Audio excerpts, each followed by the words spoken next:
Hello friends, how are you all? Hope you all are doing well. Welcome back to my channel Learn with Ditya. Friends, मैं आज आप लोगों को कुछ ऐसे वर्ड्स के बारे बताने वाली हूँ जिनका यूज़ आप बोल चाल में सबसे ज़्यादा करते हैं। मे बी आप लोग भी इसका यूज़ करते होंगे, लेकिन आप लोगों को इसका सही यूज़ करना नहीं पता होगा। तो मैं फ्रेंड्स आज आप लोगों को वही चीज़ बताने वाली हूँ कि आप लोग इसका यूज़ किस तरह से कर सकते हैं, कब कौन सी फॉर्म लगती है, कब वर्ब की फर्स्ट फॉर्म लगती है, कब वर्ब की सेकंड फॉर्म लगती है, कब क्या होता है। ठीक है, तो आज मैं आप लोगों को पूरे डिटेल में इस बारे में बताने वाली हूँ। इसके लिए आपको वीडियो में एंड तक बने रहना होगा फ्रेंड्स। मैं आप लोगों को बहुत ही आसान तरीके से समझाने वाली हूँ। इस वीडियो को देखने के बाद आप लोगों का सारा कन्फ्यूज़न दूर हो जाएगा। तो फ्रेंड्स, अगर आप लोगों ने अभी तक मेरे चैनल को सब्सक्राइब नहीं किया है तो जाके ज़रूर से मेरे चैनल को सब्सक्राइब कर ले, और आप मेरी सारी वीडियोस को भी विज़िट कर सकते हैं। यहाँ इस पर प्लेलिस्ट बनी हुई है और आपको डिस्क्रिप्शन में भी सारी वीडियोज़ की प्लेलिस्ट मिल जाएगी, तो आप विज़िट कर सकते हैं। तो चलिए फ्रेंड्स, स्टार्ट करते हैं। पहला है एबल टू, अनेबल टू। ठीक है, अब एबल टू का मतलब क्या होता है और अनेबल टू का मतलब क्या होता है ये पहले समझते हैं। जैसा कि फ्रेंड्स आप लोग जानते ही हैं, एबल टू का मतलब होता है समर्थ होना, किसी कार्य को करने के लिए समर्थ होना, योग्य होना, कर पाना। ठीक है, और उसके ऑपोजिट अनेबल टू, इसका मतलब होता है किसी कार्य को ना कर पाना और समर्थ होना किसी कार्य में। ठीक है, तो इसका भी यूज़ हम लोग अपनी बोलचाल में बहुत करते हैं कि मैं ये नहीं कर पाई, मैं ये नहीं कर पाती हूँ, ये मेरे द्वारा नहीं हो सकता है। तो इसका यूज़ हम लोग किस तरह से करेंगे? वैसे तो फ्रेंड्स इस वर्ड का बहुत सारा मीनिंग निकल के सामने आता है, जैसे कोई कार्य को करने के योग्य होना, काबिल होना, समर्थ होना। ठीक है, या पाता है, लेता है, इसको भी हम लोग एबल टू में दर्शाते हैं। चलिए, और एक चीज़ फ्रेंड्स, इसको हम लोग पॉजिटिव के लिए यूज़ करते हैं और अनेबल टू हम लोग नेगेटिव के लिए यूज़ करते हैं। तो इसका स्ट्रक्चर देख लेते हैं। इसका स्ट्रक्चर होता है, अगर आप प्रेजेंट में बात कर रहे हैं, प्रेजेंट की बात कर रहे हैं, जिस तरह से आपका जो नॉर्मल टेंस का स्ट्रक्चर होता है वैसे ही होता है, बस हमारा हेल्पिंग वर्ब के बाद हमारा एबल टू लग जाता है। जैसे subject plus is am are, उसके बाद एबल टू, फिर V1 या फिर ऑब्जेक्ट। ठीक है, अगर आप पास्ट की बात करोगे तो पास्ट में इज एम आर हट के वॉज वर लग जाएगा। अगर आप फ्यूचर की बात करोगे विल या शैल लग जाएगा। ठीक है, तो जिस तरह से आप जिस सिचुएशन में इसका यूज़ करोगे स्ट्रक्चर वही रहेगा। हेल्पिंग वर्ब के बाद आप एबल टू का यूज़ करोगे। ठीक है, लेकिन अगर आप ऐसा बोले कि मैं इंग्लिश बोलने के काबिल हो सकता था या मैं इंग्लिश बोलने के काबिल हो सकता हूँ, तब हम लोग यहाँ पे क्या यूज़ करेंगे? कैन बी, और हो सकता था के लिए कुड बी। ठीक है, या फिर आप इसको ऐसे भी बोल सकते हैं कि आपको इस काम को करने के लिए योग्य होना चाहिए। तो चाहिए के लिए हम लोग क्या लगाते हैं? शुड। तो यहाँ पे क्या हो जाएगा? Should be.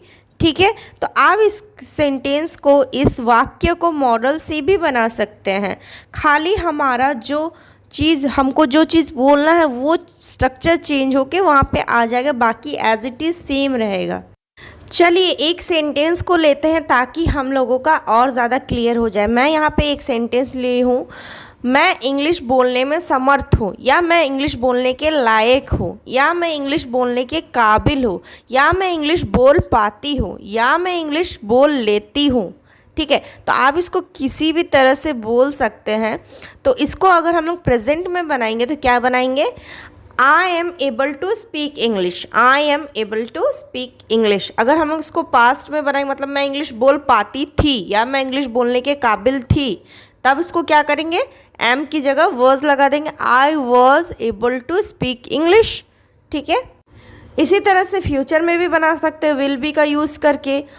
मैं इंग्लिश बोल पाऊंगी, I will be able to speak English. इसको हम लोग कैन से भी बना सकते हैं, मैं इंग्लिश बोल सकती हूँ, I can be able to speak English. इसको मैं पास्ट में भी बना सकती हूँ कि मैं इंग्लिश बोल सकती थी, I could be able to speak English. Should में भी बना सकती हूँ उसको कि मुझे इंग्लिश बोलने के योग्य या काबिल होना चाहिए। ठीक है, I should be able to speak English.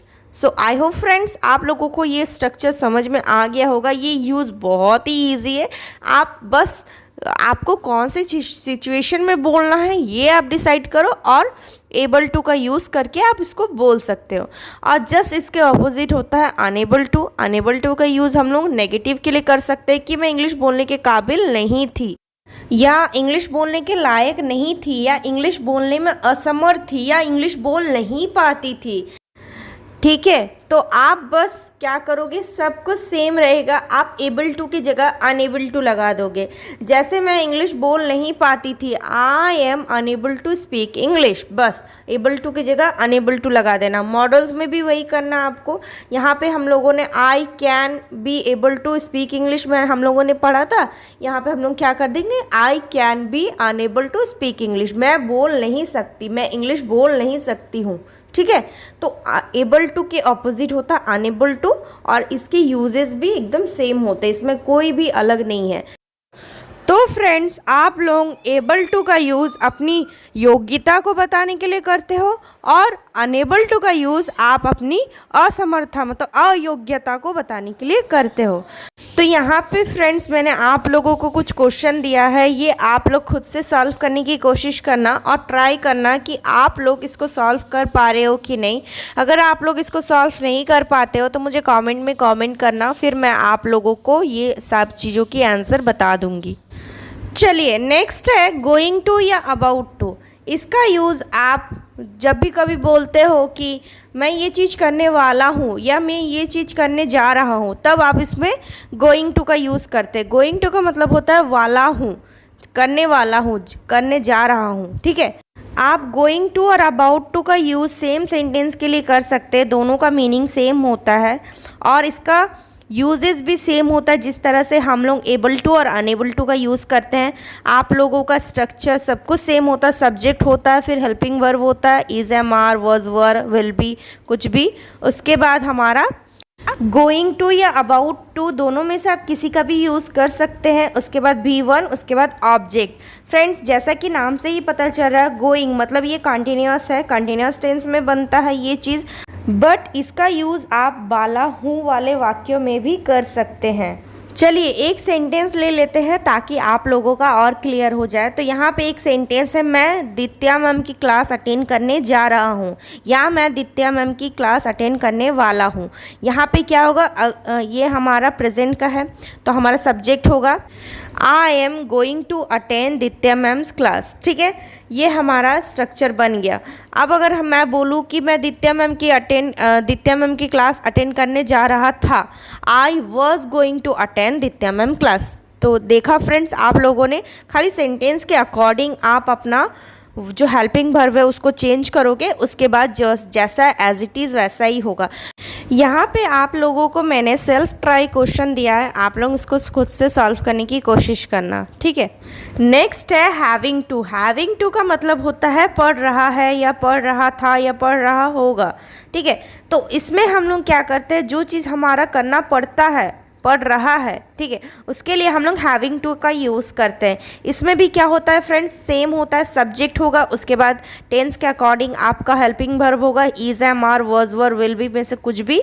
उसके बाद क्या होगा, हैविंग टू, उसके बाद ऑब्जेक्ट। तो चलिए हम लोग इसका एक एग्जाम्पल ले लेते हैं कि इसको किस तरह से अप्लाई करना है। मुझे पढ़ना पड़ रहा है, मुझे पढ़ना पड़ रहा है, I am having to study. यहाँ पे हमारा प्रेजेंट में था इसीलिए हम लोगों ने एम लगा, I am having to study.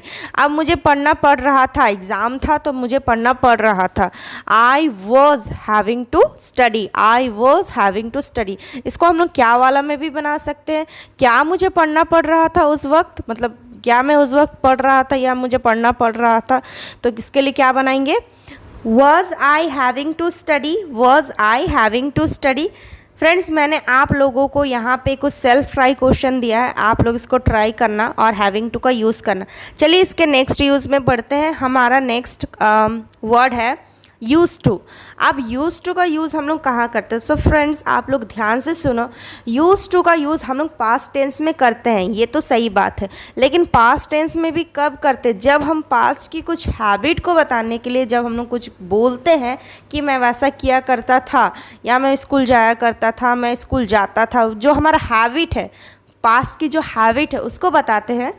लेकिन फ्रेंड्स, क्या आप लोगों को पता है यूज़ टू का यूज़ हम लोग प्रेजेंट और फ्यूचर में भी कर सकते हैं, लेकिन यूज़ टू का सही यूज़ करना आप लोगों को बहुत ज़रूरी है। यूज़ टू का सही मतलब जानना आप लोगों को ज़रूरी है। यूज़ टू का सही मतलब होता है जब हम लोग उसको प्रेजेंट में या फ्यूचर में यूज़ करते हैं, मतलब उस चीज़ की आदी होना, उस चीज़ को आपको अच्छा लगना, पसंद आना। जैसे कि अगर मैं बोलूँ मैं इंग्लिश बोलने की आदी हूँ, मैं इंग्लिश बोलने की आदी हूँ, I am use to speaking English, I am use to speaking English, ठीक है। अगर मैं बोलूँ मैं क्रिकेट खेलने की आदी हूँ, तो I am use to playing cricket. तो इस सिचुएशन में आप यूज टू का यूज़ कर सकते हैं। फ्रेंड्स, अगर आप लोगों को इसकी डिटेल में वीडियो चाहिए, क्योंकि यूज टू का यूज़ हम लोग मल्टीपल जगहों में करते हैं और सबके यूज़ अलग अलग होते हैं, तो मैं आप लोगों के लिए ये डिटेल वाली एक वीडियो लेके आऊँगी। आज के लिए इतना ही फ्रेंड्स। आप लोग समझे कि यूज़ टू का यूज़ हम लोग प्रेजेंट में, पास्ट में, फ्यूचर में हर जगह कर सकते हैं, ठीक है। सो आई होप फ्रेंड्स आप लोगों को मेरी ये वाली वीडियो अच्छी लगी। अगर अच्छी लगी तो प्लीज़ एक लाइक कर देना और चैनल पर नए हो तो सब्सक्राइब कर देना। तो सही, तो मिलते हैं फ्रेंड्स नेक्स्ट वीडियो में। Thank you so much for watching this video. Till then bye bye.